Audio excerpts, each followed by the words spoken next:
Welcome in, everybody. Judge Metal TV. Breaking news for a KBO, our Hanwha Eagles.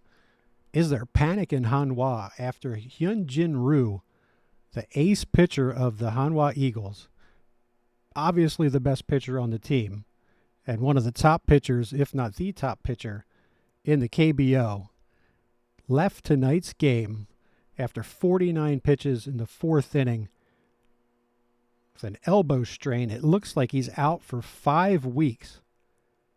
So the number one pitcher for the Hanwha Eagles, just as they seemed like they were starting to make a move up the standings, get a few players back, get the offense healthy, and now they lose their number one starting pitcher. Obviously, it's a big deal. The good news for the team is they have two very good starters in the number 2 and number 3 spot. They're not so solid in the 4th and 5th spot. Someone's going to have to move into this spot. They don't have the money to add anyone. Well, I mean, they could, but it's not going to be. It's going to be another problem, essentially. With the budget that they have, they're not going to be able to go out and get a number one starter. So for the next 5 weeks, it's going to have to be someone taking his place out of the bullpen. And while we're talking about it, let's just go take care of it. There you can see Hyun-jin Ryu right there. I left his profile page up so you can just see how good this guy is and how big of an impact pitcher he is.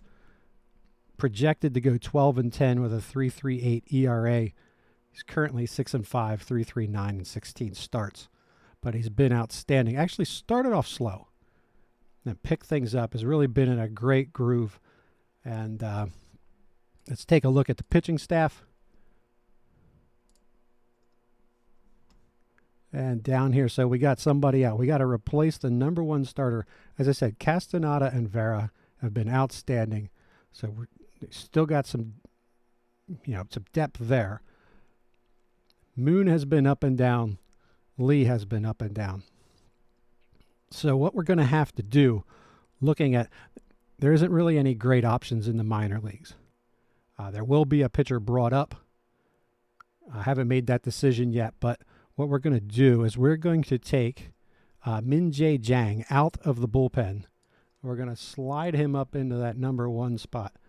We'll take a look at him. The reason we're going with him is, well, first of all, he's got decent stamina, so he will be able to pitch. Theoretically, he'll be able to pitch into the 5th, 6th innings, as long as he's effective, of course. But if you look here, you also see that expectation for him is a starting rotation, so that's where he wants to be. Here's a chance to prove it. The control, the pitches. He's got the pitches and the control to be okay. The question is going to be, is he going to give up too many home runs and give up a lot of hits, right? So he's not going to be Ryu, but he's going to have to take that spot for the next 5 weeks. Now the problem, obviously, as we go back to this bullpen, is the bullpen has been okay, but it's been thin. Well, honestly, the bullpen's been okay. Park's been pretty bad. Closer's been good. The lefties have been working so far. We've been able to use them situationally, and they've done a good job. Some of the right-handers are up and down. There's a few people hurt, but if you want to see what I'm talking about, let's go back here to the calendar, and this is the game where he came out, and this is what I'm worried about. So here's a game where they lose 9-5 to the Kaiwoon Heroes, who are just 27-47. This is a team that they would have been beating up on most of the season. You look, the offense was there. 5 runs, 15 hits. Not a bad night offensively. Melendez had 4 hits. No had 2 hits. Lee's got 3 hits down there at 7th in the batting order. Actually, you look at that. You got 7 hits out of your 7, 8, and 9 hitters. So offense was there. Ryu was cruising. Through 4 innings, just 4 hits. Like I said, 49 pitches. He had 4 strikeouts. He was on it. They were cruising at this point. where'd he come out? He came out at the fourth, so it was 2-0. He comes out of the ball game, and then the bullpen just implodes. Actually, some defensive issues there as well, which is something else to worry about for a team that's been pretty good defensively. So 6 runs, only one of them was earned. And then you see the bullpen the rest of the way. Park got touched up, and then Kim gave up a run late.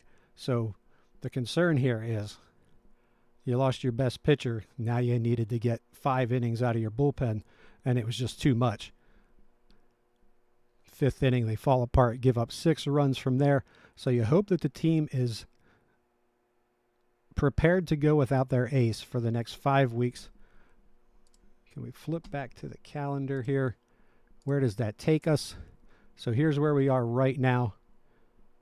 So we'll go 1, 2, 3, 4, 5.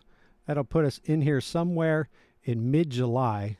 Now just remember, though, that the KBO is ahead of the Major League Baseball schedule. So if you're coming at this from an MLB mindset like I do, this is later than you're thinking, because the trade deadline is right here. Roster expansion is the 29th. Yep, roster expansion on the 29th. The trade deadline is on the 31st. And then if you look at August, August is the last full month, because September, you got roughly a week and a half, and then you're in the playoffs. So as I said, it's a little later in the season than you might think it is if you're used to watching the MLB stuff. And KBO starts earlier. They do 144 games. They wrap it up sooner. So 5 weeks gets us right here before the trade deadline. I would also say that something we talked about in the last video, episode number 6 or 7, I can't remember which one it is, but talking about what are we thinking if when we get here in this, get the trade deadline, what are we thinking? Can this team get better? And we were talking about, are they leaning towards a bat for offensive depth, or are they looking to help this bullpen? We thought that the starting rotation would be good. And if you have Ryu, Castaneda, and Vera, you're going to do pretty good in the playoffs with those 3 guys, I think. And then, you got to patch it together a little bit in the bullpen. Some guys are doing very well. Some folks who we thought were going to do very well aren't. So we looked at a relief pitcher who was available on the trading block is Young-Chan Lee. Looks like the best option. That would take a little doing because he's making $400,000, and that's a little more than we have available for this year. Although I guess that would actually be prorated because he's already been paid some of that. So maybe he would be easier to get than I was thinking. But I kind of think that you got to see how this team plays in the next few days before you start adding a relief pitcher. Just want to make sure they're still in it before you give up something for a 35-year-old relief pitcher, and you're not even sure if you're in the race or not. So top 5 teams make it into the KBO playoffs. So that's where we want to be, top 5, currently sitting at 5th. The question is, can they hang on to that 5th spot without their ace? So that's it. That's the breaking news. We will continue this series on Twitch and here on YouTube as well. So Judgmental TV, if you're watching this on YouTube, which is where you'd be watching it, you already know about the channel. Just go down there and click it. If you have not been on the page, we have, I think this will be video number 7 or 8, and you can go back and catch up on the entire season. We're also adding Formula One stuff coming up here real soon. So if you're into that, jump on and check that out as well. We're on Twitch. Same handle, Judgmental TV on Twitch. We'll do live streams throughout the week so you can catch some of this stuff live. And don't forget to like, subscribe, follow us on Twitch, do all that good stuff to help get the videos out and help keep this thing rolling. All right, thank you. And as always, there's a lot of stuff you could be doing on YouTube right now, but you're right here with us watching this video, and I appreciate that immensely. So thank you. Have a great night, and go Eagles. Hanwha Eagles.